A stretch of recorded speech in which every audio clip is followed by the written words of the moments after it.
हिंदी में यूपीएससी की तैयारी से संबंधित प्रोग्राम्स को देखने के लिए सब्सक्राइब करें study IQIAS Hindi. A very very very warm hearted welcome to all of you. This side is Abhinav Kumar भौरे और मैं आपके समक्ष लेकर प्रस्तुत हूं एक और न्यूज अपडेट, एक और करंट अफेयर। और जैसा कि आप मेरे पीछे देख पाएंगे कि बेसिकली वेनेजुएला के जो लीडर हैं उनका स्टेटमेंट आया है कि गुयाना के साथ जो है आने वाले समय में ये वॉर जैसे कॉन्फ्लिक्ट में रह सकते हैं और इसके लिए वेनेजुएला के जो लीडर हैं उन्होंने अपने देश में रेफरेंडम या आप कह लीजिए एक जनमत संग्रह कराया और अपनी जनता से पूछा कि क्या हमें यानी कि क्या वेनेजुएला को गुयाना के साथ जो है वो एक क्षेत्र जिसे जो है वो ऐसे कि वो क्षेत्र कहा जाता है, उस क्षेत्र को पाने के लिए युद्ध लड़ना चाहिए। तो यहाँ रेफरेंडम या कह लीजिए जनमत संग्रह के अंतर्गत जो है वहां की जनसंख्या ने ये कहा कि जी हाँ, हमें इस क्षेत्र के लिए जो है ऐसे कि वो क्षेत्र के लिए जो है वो युद्ध लड़ना चाहिए। अब ये जो स्थिति है अगर मैं आपसे कहूं तो ये इंडिकेट करती है कि विश्व में कहीं ये चौथी वॉर को तो इंट्रीगेट या इनिशिएट नहीं करने वाला, बिकॉज एक ऑलरेडी वॉर हम देख रहे हैं यूक्रेन रशिया का, सेकेंड वॉर आप देख पाएंगे कि इजराइल हमास का, अर्मेनिया और अजरबैजान का। ये युद्ध अभी तक आपको जो है वो न्यूज में दिखेंगे और क्या ये एक फोर्थ वॉर को ट्रिगर करने वाला है। और अगर मैं आपको बताऊं तो ये 1814 से चल रहा एक सीमा विवाद है जो आज के समय जो है वो ट्रिगर होता हुआ दिखाई देगा। कुछ इस तरीके से आप देख पाएंगे मेरे पीछे इस विवाद का कारण क्या है। तो देखिए, एक सिंपल मैनर में अगर मैं आपको समझाऊं तो यूरोपियंस ने या फिर मैं कहूं वो देश जो आज के समय लीडिंग नेशंस की कैटेगरी में आते हैं, उन देशों ने विश्व को क्या दिया। वास्तविकता यह है कि इजराइल और हमास का युद्ध हो तो ये युद्ध किस कारण से है, इसके जेनेसिस में अगर आप जाएंगे तो आप पाएंगे कि आपको यहां पर अंग्रेज ही दिखाई देंगे, जहां पर उन्होंने फॉल्टी प्रोमिसेस के बेसिस पे सेटलमेंट कराया, पैलेस्टाइन का सेटलमेंट कराया, बेसिकली जो यहूदियों का क्षेत्र था उसका। अब यह सारा विवाद क्रिएट हुआ था initially because of wrong decision made by the Britain, गलत निर्णय जो ब्रिटेन के द्वारा द्वितीय विश्व युद्ध में लिए गए थे। और उसी प्रकार से आप पाएंगे कि 3 उपनिवेश करने वाले देशों के कारण आज के समय एक और जो है वो युद्ध विश्व को देखने को मिलने वाला है।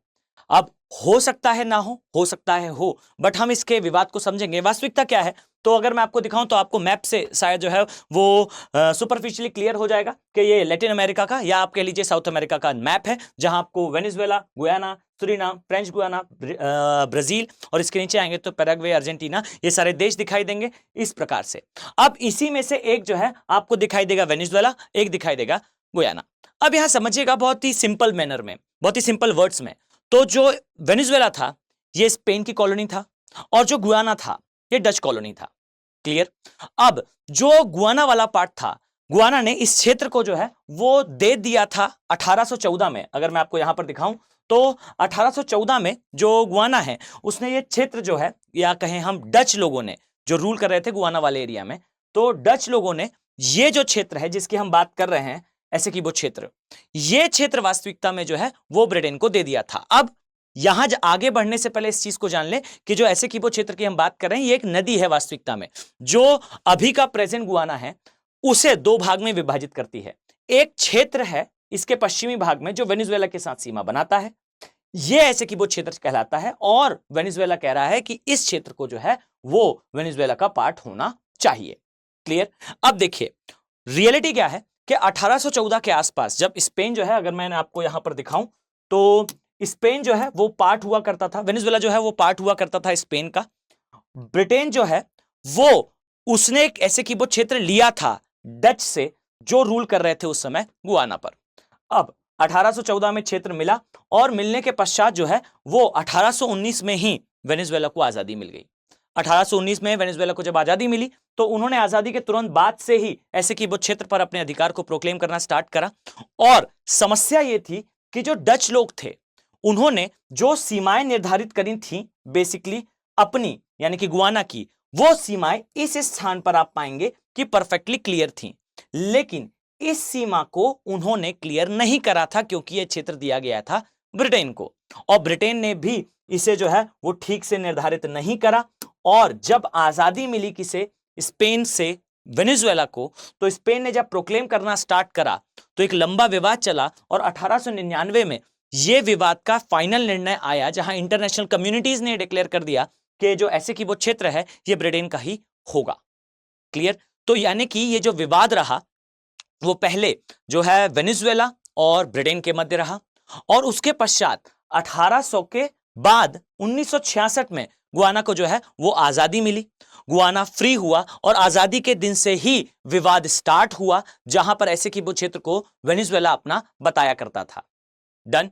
अब समझिएगा 1966 के पहले की एक स्थिति अगर मैं आपको बताऊं तो लगभग 1814 से 1899 के बीच में यहां पर बहुत सारी सोने की खानें मिली। अब वेनेजुएला जो इस क्षेत्र को अपना प्रोक्लेम करता था, उसे इस क्षेत्र के लिए और भी ज्यादा जो है वो लस्ट फील होना स्टार्ट हुआ, बहुत ज्यादा जो है वो इस क्षेत्र के लिए डिमांड होना स्टार्ट हुई। लेकिन स्थिति तब जो है वो और भी ज्यादा आप कह सकते हो कंटेंस हो गई, जब 2015 में यूएसए की एक कंपनी जो बेसिकली इस स्थान पर खुदाई का कार्य कर रही थी, इसे कहा जाता है ऐसे मोबाइल्स कंपनी, ये कंपनी जो यूएस बेस्ड थी, इन्हें 2015 में अचानक से गुयाना के ऐसे की वो क्षेत्र में जो है वो तेल मिल गया, ऑयल मिल गया, और 2015 के बाद लगातार ऐसे की वो क्षेत्र में जो है वो ऑयल मिलता जा रहा है, तेल मिलता जा रहा है। अब इसके पश्चात वेनेजुएला, जिस नेशन में अभी आप पाएंगे इन्फ्लेशन अर्थात महंगाई आसमान से भी ऊपर जा चुकी है, आप जो है करोड़ों रुपए का सिर्फ पानी खरीद सकते हैं वेनेजुएला में, इतनी अधिक महंगाई है, इतनी अधिक इन्फ्लेशन है। इस देश के लिए एक बड़ा मौका, एक बड़ा चांस दिखाई देना स्टार्ट हुआ 2015 के बाद से, जब जो यूएसए की कंपनी है उसने यहां खुदाई में ऑयल पाया, यानी कि ऐसे की वो क्षेत्र जो आपको यहां दिखाई दे रहा है, इस क्षेत्र में जो है ऑयल पाया, और फिर लगातार जो है वो वेनेजुएला ने इसकी डिमांड को रेस करना स्टार्ट करा। अब इस चीज को समझिएगा कि एंगल क्या है। एंगल ये है कि वास्तविकता में ऐसे कि वो क्षेत्र का विवाद ये क्रिएट किया गया ब्रिटेन के द्वारा, डच के द्वारा, और इसे सॉल्व ना करने की टेंडेंसी के कारण। अब वेनेजुएला कहता है कि यह क्षेत्र जो है वो किसका होगा, वेनेजुएला का होगा, क्योंकि ब्रिटेन ने कभी भी बॉर्डर्स को टेबल पर बैठकर डिसाइड नहीं करा था इतिहास में। ब्रिटेन का यह कहना है कि यह क्षेत्र इन्हें मिला था डच से, और डच का यह कहना है कि हमने ये क्षेत्र की जो है ईस्टर्न बॉर्डर्स डिसाइड करी थी, और ब्रिटेन ने जो बॉर्डर्स डिसाइड करी थी वो ब्रिटेन का मैटर है। अब यह विवाद जब ब्रिटेन और डच दोनों चले गए तो गुयाना को जो है आजादी के साथ ही विरासत में मिला था। अब समस्या यह है कि इस एरिया में 2015 में जब ऑयल मिल गया तो इसके पश्चात से वेनेजुएला प्रोएक्टिव हो गया इस क्षेत्र के लिए कि भाई ये एरिया जो है वो हमसे बिलोंग करता है। और जब देश की आंतरिक स्थिति अस्थिर होने लगी तो 2015 के बाद से और रिसेंट एरा में तो अब ये स्थिति निर्मित हो रही है कि वेनेजुएला का ये कहना है कि हम युद्ध तक लड़ सकते हैं इस क्षेत्र के लिए। और यहां मैं आपका ध्यान इस बात पर आकर्षित करना चाहूंगा कि याद रखिए कि यहां पर ऑयल नहीं मिला है, यानी कि ऐसे कि वो क्षेत्र में ऑयल नहीं मिला है, वास्तविकता में इससे एसोसिएटेड जो सी वाला एरिया है, जो सागरी क्षेत्र है, इस स्थान पर जो है वो ऑयल मिला है कंपनीज को, और लगातार ऑयल मिल रहा है। ऐसा नहीं है कि ऑयल एक बार मिला हो, जब भी खुदाई की जाती है तब यहां पर ऑयल मिलता है। अब मैं आपका एक बात जो है इस बात पर ध्यान आकर्षित करना चाहता हूं कि आप पाएंगे कि जो गुयाना है ये अभी के समय 17वां सबसे बड़ा तेल उत्पादक देश है। अब कहा यह जा रहा है कि इस दशक के अंत के साथ, यानी कि जो दशक अभी रनिंग है इसकी एंडिंग के साथ, गुयाना जो है वो आगे बढ़ेगा इस पायदान में, और लगातार तेल उत्पादन में जो है इसका स्थान आगे की ओर दिखेगा। और इसमें सबसे बड़ा इंटरेस्ट जो है इंटरनेशनल कम्युनिटी को होगा। ये याद रखिए कि मिडिल ईस्ट, यानी कि जो अरब देश हैं, इस एरिया के लिए कहा जाता है area of conflicts of conflict, यानी कि ऐसा क्षेत्र जो विवादों का भी विवादित क्षेत्र है। यहां पर सिया सुन्नी विवाद हो, अरब नॉन अरब विवाद हो, या फिर एथनिसिटी की प्रॉब्लम हो, ये सारी चीजें आपको इस स्थान पर देखने को मिलती हैं। अब जब ये स्थिति है उस क्षेत्र की जो वर्ल्ड का सबसे बड़ा ऑयल सप्लायर एरिया है, वहां के अलावा अगर कहीं ऑयल मिलता है तो ये एक बड़ा जो है वो इवेंट होता है, और आप पाएंगे कि जहां पर संसाधन निकलेंगे वहीं पर विवाद स्टार्ट हो जाएगा। तेल मिला, तेल मिलने के बाद से जो है विवाद तेज हो गया। अब यहां ध्यान दीजिए कि वर्ल्ड में डायनामिक्स चेंज हो रहे हैं। अगर मैं आपको बताऊं तो यहां ध्यान से देखिए, पहले ऑयल का केवल कंसंट्रेशन इस एरिया में माना जाता था। आज के समय आप पाएंगे कि धीरे धीरे करके एक्सेस चेंज हो रहे हैं। आर्कटिक की ओपनिंग के साथ यहां पर ऑयल की उपस्थिति दर्ज करी गई है, और साथ ही ये वाला जो एरिया है यहां पर भी ऑयल की उपस्थिति मानी गई है।